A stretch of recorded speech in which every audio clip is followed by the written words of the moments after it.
Hola, ¿qué tal están? Espero que les guste. No olvides suscribirte y recuerda darnos like. Empezamos. Charles Darwin. El origen de las especies. Capítulo 4. La selección natural o la supervivencia de los más aptos. Selección natural. No podemos dudar que los individuos que tengan alguna ventaja sobre los demás, por pequeña que ésta sea, tendrán las mayores probabilidades de sobrevivir y de reproducir su especie. También podemos estar seguros de que cualquier variación en el más pequeño grado perjudicial sería rígidamente destruida. Esta conservación de las variaciones y diferencias individuales favorables, y la destrucción de aquellas que son nocivas, es lo que hemos llamado selección natural o supervivencia de los más aptos. Las variaciones que no son útiles ni perjudiciales no son afectadas por la selección natural, quedando como elemento fluctuante, como vemos en ciertas especies polimorfas, o tornándose fijas, según la naturaleza del organismo y la de las condiciones que lo rodean. Tenemos razones para creer, según se demostró en el primer capítulo, que los cambios en las condiciones peculiares de la vida originan tendencia a mayor variabilidad y, en los casos que hemos citado, se ve que han cambiado las condiciones, lo cual sería manifiestamente favorable para la selección natural, por otorgarnos una probabilidad más de que ocurran variaciones aprovechables, ya que cuando éstas no tienen lugar, la selección natural nada puede hacer. Nunca se olvide de que en el término variaciones van incluidas las meras diferencias individuales, y cómo el hombre puede producir grandes resultados en los animales y plantas domésticas, al acumular en una dirección dada diferencias individuales, del mismo modo podría hacerlo la selección natural, aunque mucho más fácilmente que nosotros, puesto que se le concede tiempo incomparablemente mayor para su obra. La naturaleza puede actuar sobre cada órgano interno, en cada sombra de diferencia constitucional, en la totalidad de la maquinaria completa de la vida. El hombre escoge sin más miras que su propio bien, mientras que la naturaleza busca solamente a con acento bien del ser a quien atiende. Todo carácter selecto es plenamente formado por ella, como lo implica el hecho de haber sido escogido. Puede decirse metafóricamente que la selección natural está haciendo diariamente, y hasta por horas, en todo el mundo, el escrutinio de las variaciones más pequeñas, desechando las que son malas, conservando y acumulando las que son buenas, trabajando insensible y silenciosamente donde y cuando se presenta una oportunidad, en el mejoramiento de todo ser orgánico en relación con sus condiciones orgánicas e inorgánicas de vida. No vemos estos pequeños y progresivos cambios hasta que la mano del tiempo marca el sello de las edades, y aún entonces tan imperfecta es nuestra vista para alcanzar las épocas geológicas remotas, que lo único que vemos es que no son hoy las formas de vida lo que en otro tiempo fueron. La selección natural puede modificar la larva de un insecto y adaptarla a una porción de contingencias completamente distintas de las que conciernen al insecto ya maduro, y estas modificaciones pueden afectar por correlación la estructura del adulto. Así también, por el contrario, las modificaciones de éste pueden afectar la estructura de la larva, pero en todos los casos, la selección natural asegurará que dichas modificaciones no sean en manera alguna nocivas, ya que si lo fueran la especie se extinguiría. La selección natural modificará la conformación del hijo con relación al padre y del padre con relación al hijo. En los animales gregarios adaptará la estructura de cada individuo al provecho de toda la comunidad, si ésta puede ganar con el cambio selecto, pero la selección natural no puede modificar la estructura de una especie, sin darle ninguna ventaja, para provecho de otra especie, y aunque existan en las obras de historia natural manifestaciones que tienden a echar por tierra nuestro aserto, no hemos podido obtener en la práctica un solo caso que haya dado resultado. Selección sexual. Esta forma de selección depende de la lucha entre individuos de un mismo sexo, y generalmente entre los del masculino, para llegar a la posesión de las hembras. El resultado para el competidor vencido no es la muerte, sino poca o ninguna progenie, siendo por lo tanto la selección sexual menos rigurosa que la selección natural. Generalmente, los machos más vigorosos o aquellos que están mejor preparados para ocupar sus puestos en la naturaleza dejarán mayor descendencia, pero en muchos casos, la victoria depende no tanto del vigor general como de poseer los seres en cuestión, las armas especiales limitadas a los machos. La guerra más severa tiene lugar entre los machos de los animales polígamos, que muy a menudo están provistos de armas especiales, y los machos de los animales carnívoros también se presentan bien armados, aunque a ellos y a otros pueda darles la selección sexual especiales medios de defensa, como la melena al león, la mandíbula de gancho al salmón, pues el escudo puede ser tan importante para la victoria como la espada o la lanza. Entre las aves, La contienda es con frecuencia de carácter más pacífico, pues hay gran rivalidad entre los machos de muchas especies para atraer a las hembras, por el canto, o despliegan hermosos plumajes para verse de la mejor manera posible. También hacen extrañas y grotescas figuras, y luego las hembras espectadoras escogen al compañero que más atractivos les ofrece. Sobre el cruzamiento de los individuos. Todos los animales vertebrados, todos los insectos y algunos otros grandes grupos de animales, se aparean para cada nacimiento. La investigación moderna ha disminuido mucho el número de los supuestos hermafroditas, de los verdaderos, un gran número se aparea, es decir, 2 individuos se unen regularmente para la reproducción, que es todo lo que nos importa. En primer lugar, hemos reunido un gran número de casos y hemos hecho muchos experimentos para demostrar, de acuerdo con la opinión casi universal de los criadotes, que en los animales y en las plantas el cruzamiento entre diferentes variedades o entre individuos de la misma variedad, pero de otra estirpe, da vigor y fecundidad a la descendencia, así como, por otra parte, las crías íntimas entre individuos de la misma familia disminuyen en vigor y fecundidad. Guiados por estos hechos, solo nos inclinamos a creer que es ley general de la naturaleza que ningún ser orgánico se fertilice a sí mismo durante una perpetuidad de generaciones, sino que es indispensable que de vez en cuando, y quizás con largos intervalos, tenga lugar el cruzamiento de un individuo con otro. Con la creencia de que esta es una ley de la naturaleza, no podemos, a nuestro juicio, entender diferentes y extensas clases de hechos, de otro modo inexplicables. Volvamos por un momento a los animales, de los cuales varias especies terrestres son hermafroditas, tales como los moluscos de tierra y las lombrices, aunque de todos, estos últimos se aparean. Hasta ahora no hemos encontrado un solo animal de este género que se fecunde a sí mismo. Este hecho notable, que tanto contrasta con las plantas terrestres, puede comprenderse por la opinión de que es indispensable el cruzamiento ocasional, porque debido a la naturaleza del elemento fertilizador, no hay medios análogos a la acción de los insectos y del viento con respecto a las plantas para que se efectúe el cruzamiento entre los animales terrestres sin el concurso de 2 individuos. De los animales acuáticos hay muchos hermafroditas que se fecundan a sí mismos, pero en este caso, las corrientes de agua ofrecen el medio directo para el cruzamiento accidental. Después de consultar a una de las más grandes autoridades, el profesor Huxley, no hemos podido descubrir un solo animal hermafrodita cuyos órganos de reproducción estuviesen tan perfectamente encerrados que pudiese demostrarse ser físicamente imposible el acceso desde afuera ni la influencia ocasional del individuo distinto. Por mucho tiempo, nos pareció que bajo este punto de vista los cirrípedos presentaban un caso de gran dificultad, pero, por una feliz casualidad, hemos podido probar que algunas veces se cruzan 2 individuos, aunque ambos sean hermafroditas que se fertilicen a sí mismos. Debe haber sorprendido a la mayor parte de los naturalistas, como extraña anomalía que, tanto en los animales como en las plantas, algunas especies de la misma familia y hasta del mismo género, aunque conformándose íntimamente unas con otras en el conjunto de su organización, sean hermafroditas y algunas unisexuales. Pero si de hecho todos los hermafroditas se cruzan de vez en cuando, la diferencia entre ellos y las especies unisexuales son muy pequeñas en lo que a esta función hace referencia. De estas varias consideraciones y de los muchos hechos especiales que hemos reunido, se deduce que en los animales y en las plantas es ley de la naturaleza, muy general, si no es universal, el cruzamiento accidental entre individuos distintos. Circunstancias favorables para la producción de nuevas formas por medio de la selección natural. Este es un asunto sumamente intrincado. Gran cantidad de variabilidad, en cuyo término van siempre incluidas las diferencias individuales, será evidentemente favorable para el objeto.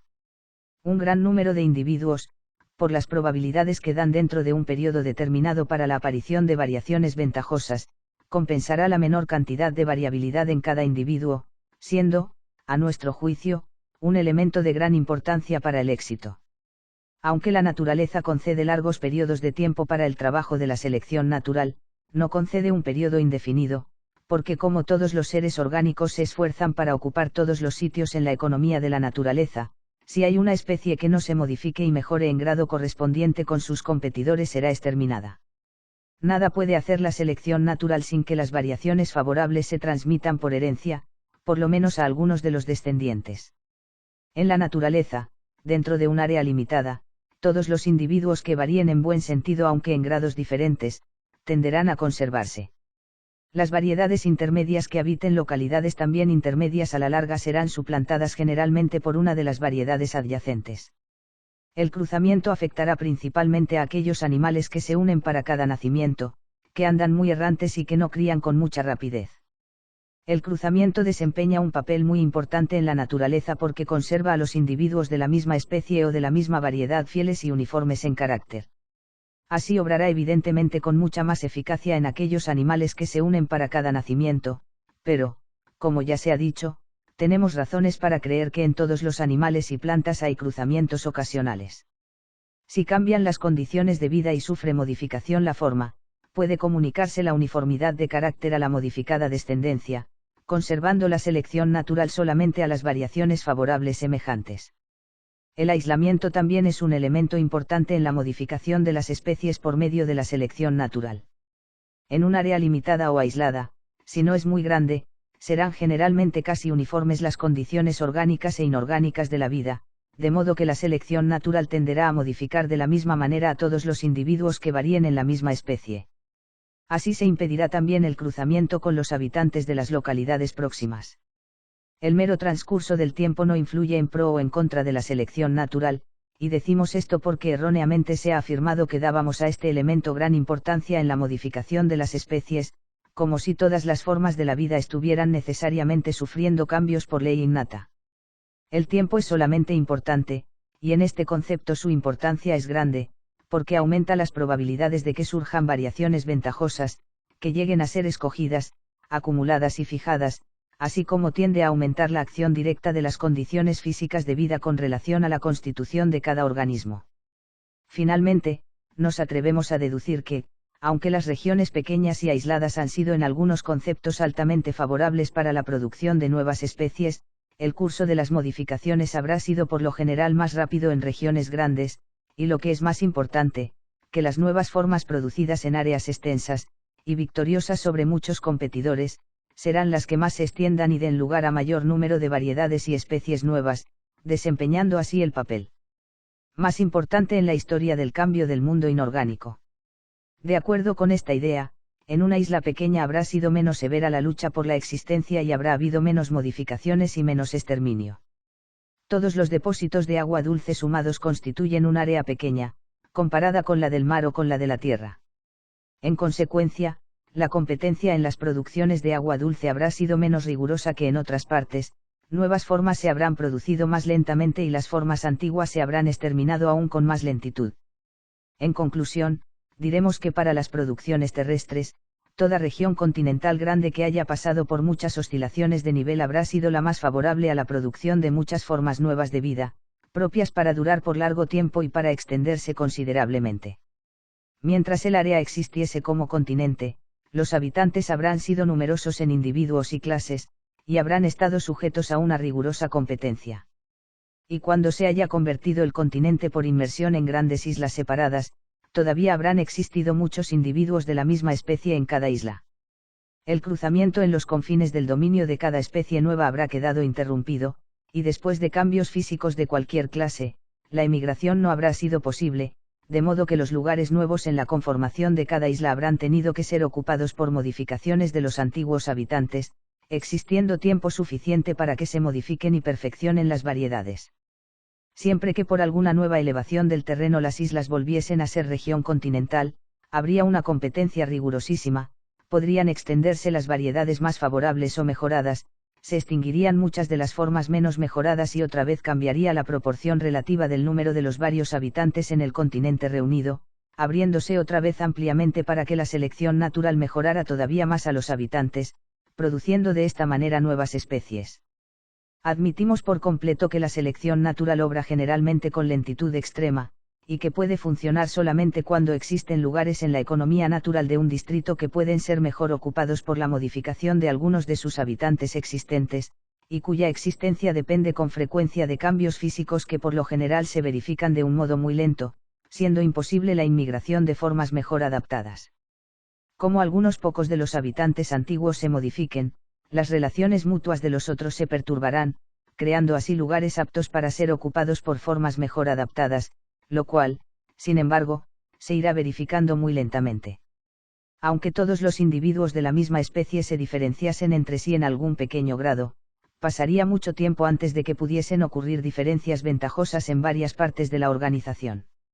El resultado se retardaría a menudo por el cruzamiento libre, y aunque muchos opondrán que estas diversas causas son más que suficientes para neutralizar el poder de la selección natural, lejos de concederlo, creemos que la selección natural obrará generalmente con mucha lentitud, solo por grandes intervalos de tiempo y en pocos habitantes de la misma región, así como no dudamos que estos resultados lentos e intermitentes concuerdan muy bien con lo que la geología nos dice de la manera y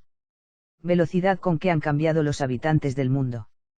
Por lento que sea el procedimiento de la selección, si el hombre débil puede hacer mucho por medio de la selección artificial, no alcanzarnos a ver el límite del total de cambios, de la belleza y la complejidad de las muchas coadaptaciones, ya sea con todos los seres orgánicos o con sus condiciones físicas de vida, y que pueden haberse efectuado en el largo curso de los tiempos por el poder de selección de la naturaleza, esto es, por la supervivencia de los más aptos. Extinción causada por la selección natural. La selección natural obra solamente por medio de la conservación de las variaciones que son en algún concepto ventajosas. Podemos comprender que cualquier forma representada por pocos individuos correrá mucho riesgo de quedar completamente extinguida durante grandes fluctuaciones en la naturaleza de las estaciones o por crecimiento temporal en el número de los enemigos naturales. Pero podemos ir más lejos todavía, porque cuando se producen nuevas formas, a menos que admitamos que las específicas puedan seguir aumentando indefinidamente en número, tienen que extinguirse muchas ya antiguas, y como claramente la geología nos dice que el número de las formas específicas no ha crecido indefinidamente, ahora solo intentaremos demostrar por qué el número de las especies en el mundo no se ha hecho inconmensurablemente grande. Debido a que las especies raras se modifican o mejoran con menor rapidez, son derrotadas en la lucha por la existencia por los descendientes modificados y mejorados de las especies más comunes. Por estas diferentes consideraciones creemos inevitable que, al formarse en el curso del tiempo nuevas especies por medio de la selección natural, se hacen otras cada vez más raras hasta que finalmente se extinguen. Podemos suponer que en un periodo remoto de la historia, los hombres de una nación o localidad necesitaban caballos más veloces, mientras que los de otras necesitaban caballos más fuertes y de más cuerpo. Al principio serían muy pequeñas las diferencias, pero con el correr del tiempo, por la continuada selección de los caballos más veloces en un caso y de los más fuertes en otro, se harían las diferencias bien marcadas y se anotarían los resultados como formando dos subcastas. Al cabo de siglos, estas dos subcastas se convertirían en castas bien establecidas y distintas, y al hacerse mayores las diferencias, los animales inferiores con caracteres intermedios que no fueran ni muy veloces ni muy fuertes no serían empleados para la cría, y de este modo tenderían a desaparecer. Aquí, vemos en las producciones del hombre lo que puede llamarse principio de divergencia, causando diferencias al principio escasamente apreciables, pero siempre crecientes, así como a las crías diferenciarse en carácter tanto entre sí como con el tronco común. Efectos probables de la acción de la selección natural por medio de la divergencia de carácter y de la extinción sobre los descendientes de antecesores comunes. Los descendientes modificados de cualquier especie prosperarán mejor cuando más diversificados lleguen a ser en estructura, estando así en disposición de apropiarse lugares ocupados por otros seres. Veamos ahora cómo este principio del beneficio obtenido por la divergencia de carácter tiende a obrar alternando con los principios de la selección natural y de la extinción. Por medio del diagrama podremos comprender este problema, que es harto complicado. Supongamos que están representadas desde A hasta L las especies de un gran género en su propio país, se supone que éstas se parecen las unas a las otras en grados desiguales, que es lo que sucede generalmente en la naturaleza, y se indica en el diagrama por la colocación de letras, a distancias desiguales. Ahora bien, sea una especie común, extensamente difundida y variable, perteneciente a un género grande de su propio país. Las líneas de puntos que podrían formar la ramificación y divergencias con tamaños desiguales procedentes de A pueden representar su variable descendencia. Se supone que las variaciones son en extremo ligeras, pero de naturaleza diversificada, y que todas no aparecen simultáneamente, sino a menudo después de largos intervalos, sin durar periodos iguales. Solo se conservan o se escogen naturalmente aquellas variaciones que de algún modo son ventajosas. Aquí entra en juego la importancia del principio de ventaja que deriva de la divergencia de carácter, porque ésta generalmente conducirá a que las variaciones más diferentes o divergentes, representadas por líneas de puntos exteriores, se conserven y acumulen por la selección natural. Cuando una línea de puntos llega a una de las horizontales, marcada por una letra pequeña con números, se supone que se ha acumulado la cantidad suficiente de variación como para formar una variedad bien pronunciada y digna de ser consignada como tal en cualquier trabajo sistemático. Cada uno de los intervalos existentes entre las líneas horizontales del diagrama puede representar 1000 o más generaciones, y después de este periodo de tiempo se supone que la especie ha producido dos variedades perfectamente marcadas, a saber, Al y Ml. Estas dos variedades estarán aún expuestas a las mismas condiciones que hicieron variables a sus progenitores, y la tendencia a la variabilidad será en sí misma hereditaria, por consiguiente, tenderán igualmente a variar por lo común, casi del mismo modo en que lo hicieron sus padres y siendo solo dos formas ligeramente modificadas, tenderán a heredar aquellas ventajas que hicieron a su padre a más prolífico que a la mayor parte de los otros habitantes del mismo país. Además, también heredarán aquellas ventajas más generales que hicieron que el género al que pertenecía la especie madre fuera grande en el país natal. Todas estas son circunstancias favorables a la producción de nuevas variedades. Entonces, si estas dos formas son variables, se conservarán generalmente durante las primeras 1000 generaciones como las más divergentes de sus variaciones, y después de este intervalo supondríamos en el diagrama que la variedad Al ha producido la variedad A2, que por el principio de divergencia se diferenciará más de A que de la variedad A1. Se supone que la variedad M1 ha producido dos variedades, M2 y S2, que se diferencian la una de la otra, y más considerablemente aún, de su padre común podemos continuar el procedimiento por pasos semejantes en cualquier extensión de tiempo. Algunas de las variedades después de cada 1000 generaciones producen solamente una variedad, pero en condición cada vez más modificada, así como otras producen dos o tres variedades y otras dejan de producirlas en absoluto. De este modo, las variedades o descendientes modificados del padre común irán generalmente aumentando en número y divergiendo en carácter. En el diagrama se podría representar el procedimiento hasta la generación 10.000, y en forma condensada y simplificada hasta la generación 14.000. Después de 10.000 generaciones se supone que la especie ha producido tres formas, A10, F10, ML0, las cuales, por haber divergido en carácter durante las generaciones sucesivas, habrán llegado a diferenciarse mucho, aunque quizá tan desigualmente unas de otras como de su padre común. Si suponemos que es excesivamente pequeño el cambio entre cada línea horizontal de nuestro diagrama, estas tres formas serán todavía tan solo variedades bien marcadas, pero basta suponer que son más numerosos o mayores en cantidad los pasos en el procedimiento de modificación, para convertir primero estas tres formas en especies dudosas, y por último, en especies bien definidas. Así el diagrama nos enseñaría los pasos por los cuales las diferencias pequeñas que distingue a las variedades van creciendo hasta constituir las diferencias más grandes que distinguen a las especies.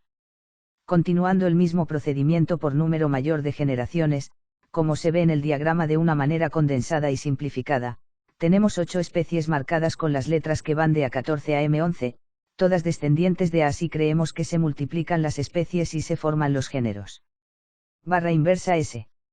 Es probable que tratándose de géneros grandes varíe más de una especie, por esto en el diagrama hemos supuesto que una segunda especie, ha producido, por análogos pasos, después de 10.000 generaciones, tanto dos variedades bien marcadas, W10 y Z10,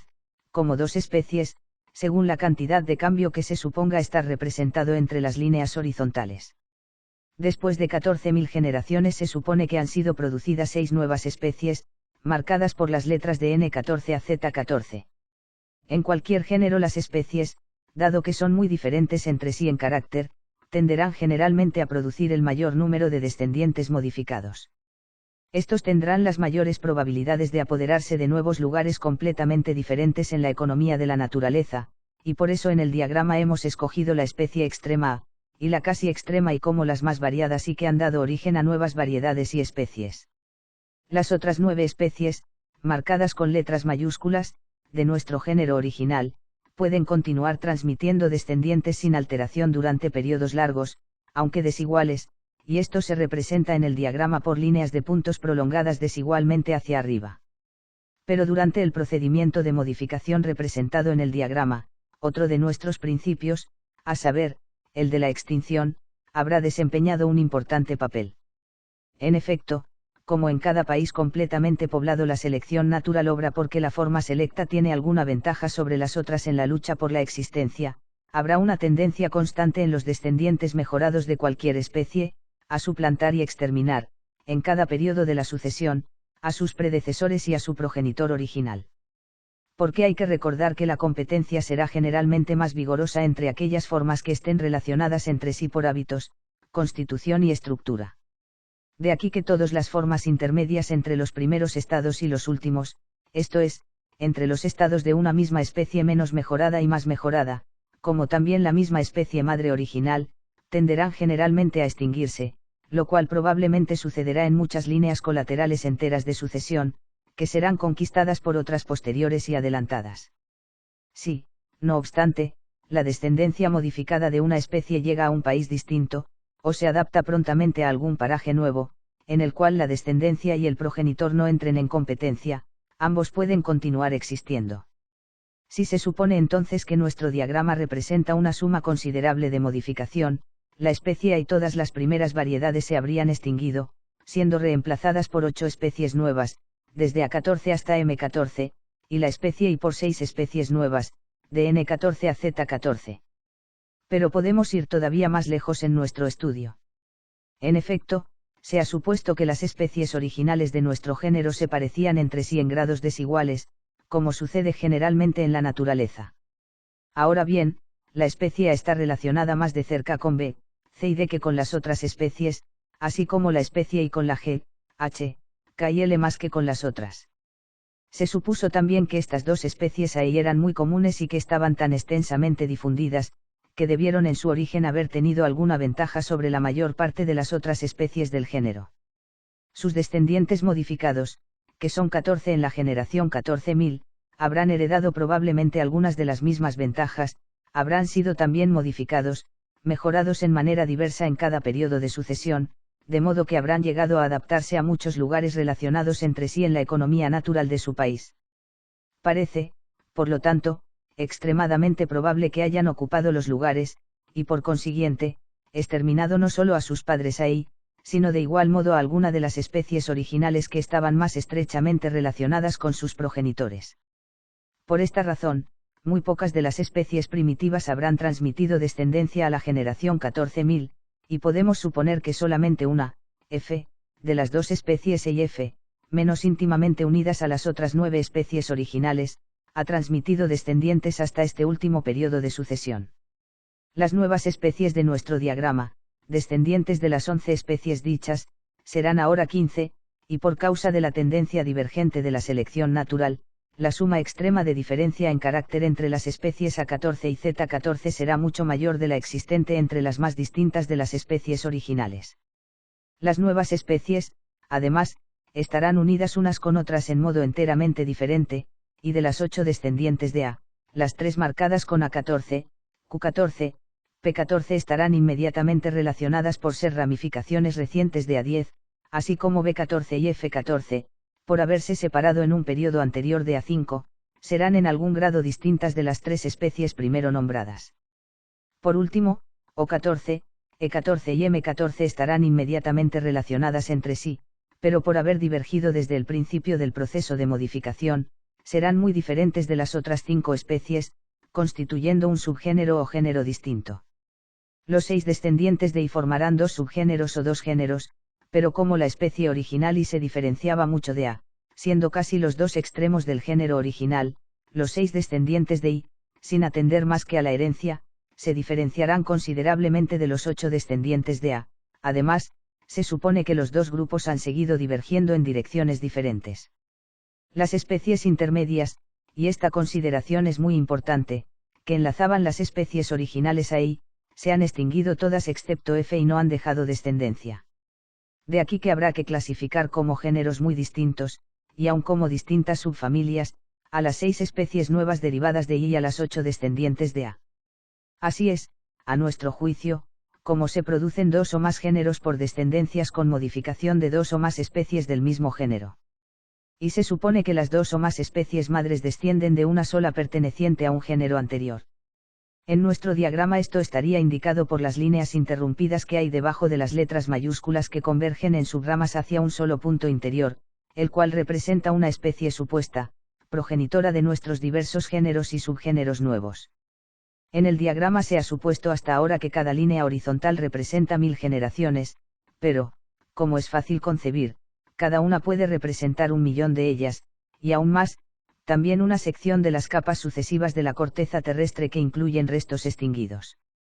Hemos visto que en cada país las especies que pertenecen a los géneros mayores son las que más frecuentemente presentan variedades o especies incipientes, y en verdad, debía esperarse que así sucediera, porque como la selección natural obra por medio de una forma que tiene alguna ventaja sobre otras en la lucha por la existencia, obrará principalmente en aquellas que ya tienen alguna ventaja, y la magnitud de cualquier grupo demuestra que sus especies han heredado de algún antecesor en común. Cierta ventaja común.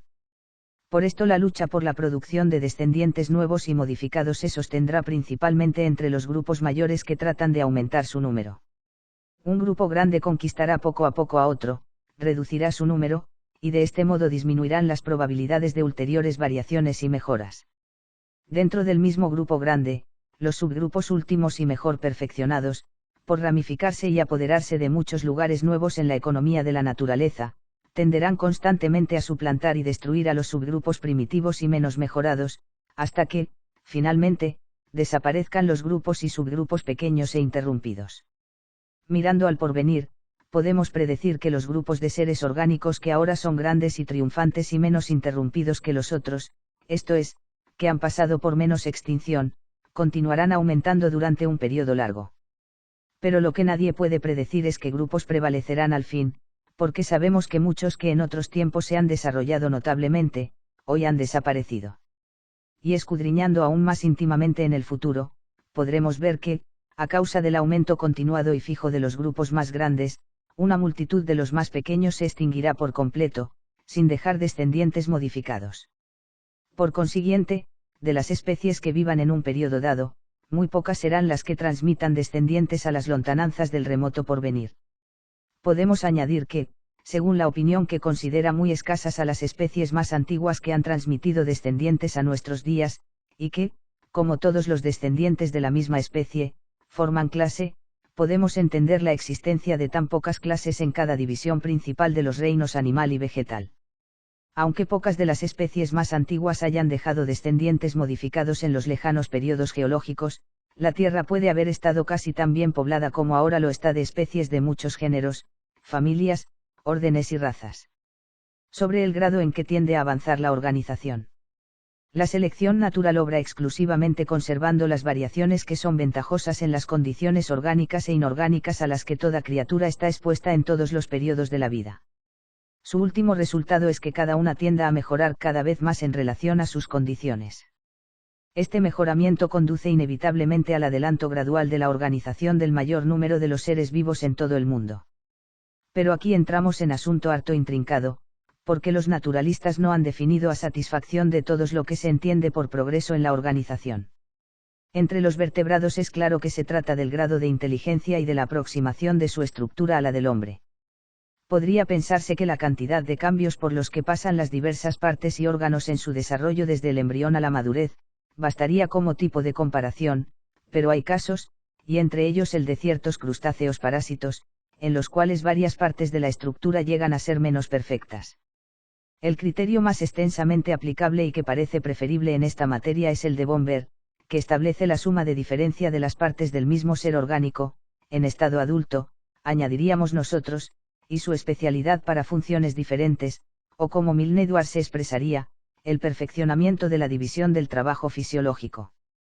Si tomamos como criterio de la organización más elevada la suma de diferencias y de especialidades de los diversos órganos en cada ser adulto, lo cual incluirá el adelanto del cerebro para los fines intelectuales, la selección natural nos lleva claramente hacia él, porque todos los fisiólogos admiten que las especialidades de los órganos, dado que en este estado llenan mejor sus funciones, son ventajosas para cada ser, y de ahí que la acumulación de variaciones que tienden hacia la especialidad esté dentro del campo propio de la selección natural. Por otra parte, teniendo presente que todos los seres orgánicos se esfuerzan en aumentar en gran proporción, y por apoderarse de todo lugar desocupado o menos bien ocupado en la economía de la naturaleza, podemos entender que es completamente posible para la selección natural adaptar gradualmente a un ser a una situación dada, en la cual serían superfluos o inútiles algunos órganos, en cuyo caso habría retroceso en la escala de la organización. Pero puede objetarse que si todos los seres orgánicos tienden así a elevarse en la escala, ¿cómo es que en todo el mundo existe todavía una multitud de formas inferiores? Y, ¿cómo es que en cada gran clase hay algunas formas más desarrolladas que otras? ¿Por qué las primeras no han suplantado ni exterminado a las otras en todas partes? Lamarck se inclinó a suponer que continuamente están produciéndose formas nuevas y simples por generación espontánea. La ciencia no ha probado todavía la verdad de esta creencia. En nuestra teoría no ofrece dificultad la existencia continuada de organismos inferiores, porque la selección natural o supervivencia de los más aptos, no implica necesariamente desarrollo progresivo, sino que solamente aprovecha la ventaja de aquellas variaciones que surgen y son de utilidad a cada criatura en sus complejas relaciones de vida. Creemos, finalmente, que muchas formas de organización inferior existen aún en el mundo, por varias causas. En algunos casos, porque nunca han surgido variaciones o diferencias individuales de naturaleza favorable para que la selección natural obrara y las acumulara. Probablemente en ningún caso ha bastado el tiempo para acumular la mayor suma posible de desarrollo, y en ciertas, aunque en pocas circunstancias, ha habido lo que debemos llamar retroceso de organización. Volviendo la vista a la primera aurora de la vida, cuando todos los seres orgánicos, según creemos, presentaban la estructura más simple, se ha preguntado, ¿cómo nacieron los primeros pasos en el adelanto o diferencias de las partes? M.R. Herbert Spencer probablemente contestaría que tan pronto como el simple organismo unicelular llegó por crecimiento o división a ser un compuesto de diversas células o se unió a cualquier superficie de apoyo, entraría en juego su ley de que las unidades análogas de un orden cualquiera se diferencian proporcionalmente a medida que sus relaciones con fuerzas incidentes se hacen diferentes. Pero como no tenemos hechos que nos guíen, la especulación sobre el asunto es casi inútil. Es, sin embargo, un gran error suponer que no habría lucha por la existencia, y en consecuencia selección natural, hasta que hubieran sido producidas muchas formas, puesto que las variaciones en una sola especie que habite una región aislada podrían ser ventajosas, y por ende, modificada la masa entera de individuos. Finalmente, bajo condiciones variables de vida, los seres orgánicos presentan diferencias individuales en casi todas las partes de su estructura, y esto no puede disputarse. Si hay una lucha rigurosa por la existencia debido a la proporción geométrica de aumento en alguna época, estación o año, esto tampoco puede disputarse seriamente. Considerando la infinita complejidad en las relaciones de todos los seres orgánicos entre sí y con sus condiciones de vida, origen de infinita diversidad de estructura, constitución y hábitos que han de ser ventajosos, sería un hecho extraordinario que jamás hubieran ocurrido variaciones útiles para el propio bienestar de cada ser, de la misma manera que han ocurrido tantas variaciones útiles para el hombre. Pero si éstas ocurren alguna vez para cualquier ser orgánico, seguramente los individuos que los posean tendrán las mayores probabilidades de conservarse en la lucha por la existencia, y por el principio de la herencia tenderán a producir descendencia semejantemente caracterizada. A este principio de conservación, o a la supervivencia de los más aptos, hemos llamado selección natural, que conduce al mejoramiento de cada criatura con relación a sus condiciones orgánicas e inorgánicas de vida, y en consecuencia, en la mayoría de los casos, a lo que pudiera considerarse como adelanto en la organización. A pesar de todo, las formas simples e inferiores tendrán una gran duración si están bien adaptadas a sus propias condiciones de vida. La selección natural, de acuerdo con el principio de que las cualidades se heredan en edades correspondientes, puede modificar al huevo, a la semilla o al cachorro tan fácilmente como el adulto. Entre muchos animales, la selección sexual habrá prestado su ayuda a la selección ordinaria, asegurando a los machos más vigorosos y mejor adaptados, el mayor número de descendientes. La selección sexual dará también caracteres útiles a los machos solamente en sus luchas o rivalidades con otros, y estos caracteres serán transmitidos a un sexo solo o a los dos, según la forma de herencia que prevalezca. Si la selección natural ha obrado así realmente, para adaptar las varias formas de vida a sus diferentes condiciones y estaciones, habrá que juzgarlo por el tenor general y por el número de las pruebas dadas en pro y en contra. Pero ya hemos visto cómo ella implica la extinción, y la geología claramente declara cuánto ha hecho la extinción en la historia del mundo.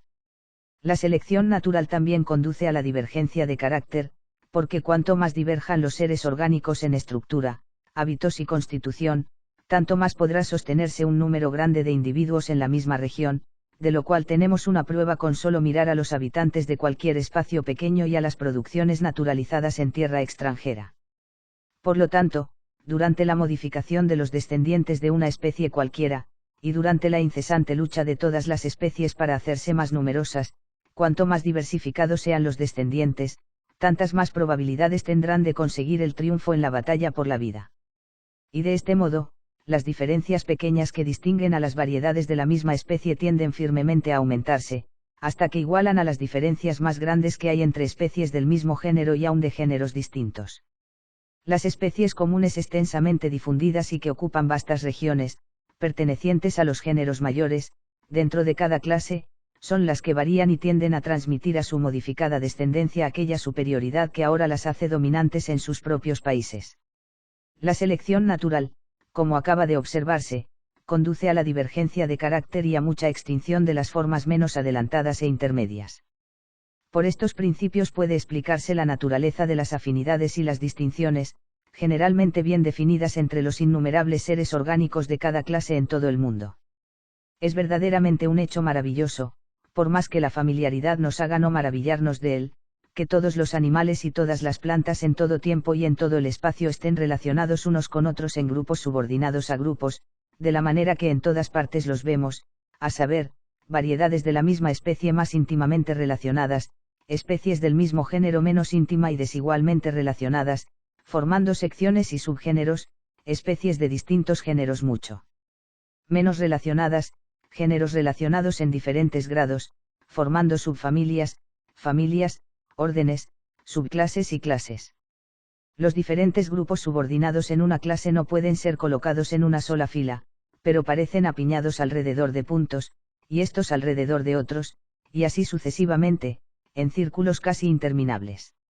Si las especies hubieran sido creadas independientemente, no habría explicación posible para esta clasificación, que hoy se explica por la herencia y por la acción compleja de la selección natural, de la que resulta la extinción y la divergencia de carácter, como podríamos verlo gráficamente en las líneas que hemos ido trazando en el diagrama.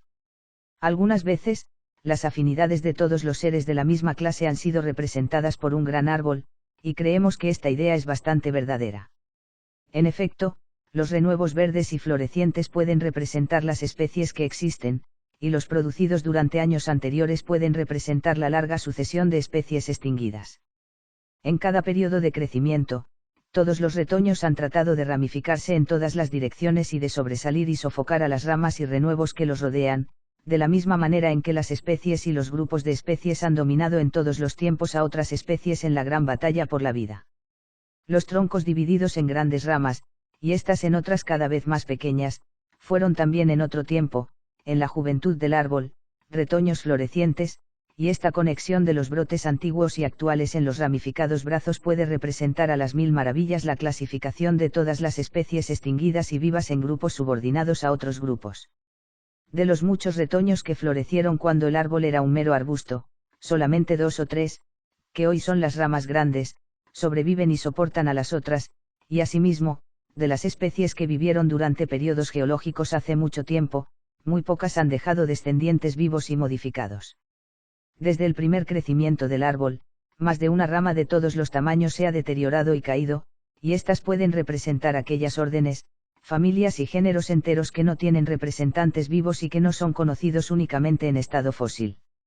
Del mismo modo que de vez en cuando vemos una ramita solitaria saliendo por la parte baja del tronco de un árbol, que por alguna circunstancia ha sido favorecida y todavía vive en aquel sitio, se nos presenta también un animal, como el ornitorrinco o el pez de légamo, que en grado pequeño enlaza por sus afinidades a dos grandes ramas de vida, y que en la apariencia se ha salvado de la competencia fatal, por haber habitado en un paraje protegido.